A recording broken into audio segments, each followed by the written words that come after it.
தமிழகமெங்கும் கிளைகள் கொண்ட அண்ணமால் institute of hotel management and hospital management படிப்பில் சேர்வதற்கான அட்மிஷன் நடைபெறுகிறது. நெல்லை மாவட்டம் கூடங்குளம் அணுமின் நிலையத்தில் உள்ளூர் வாசிகளுக்கும் இடம் கொடுத்தவர்களுக்கும் வேலை வாய்ப்பில் முன்னுரிமை அளிக்க வேண்டும் என தர்ணா போராட்டத்தில் ஈடுபட்ட 50க்கும் மேற்பட்டவர்களை போலீசார் கைது செய்தனர். கூடங்குளம் அணுமின் நிலையத்தில் தற்போது தலா 1000 மெகாவாட் திறன் கொண்ட 2 அணு உலைகள் செயல்பட்டு வருகின்றன.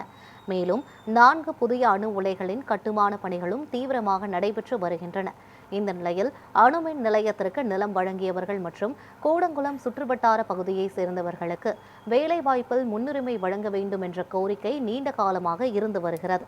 மாவட்ட நிர்வாகத்தின் மூலம் சில காலம் வேலைவாய்ப்புகள் வழங்கப்பட்ட நிலையில் கடந்த சில ஆண்டுகளாக அந்த நடைமுறை பின்பற்றப்படவில்லை என பொதுமக்கள் குற்றம் சாட்டுகின்றனர்.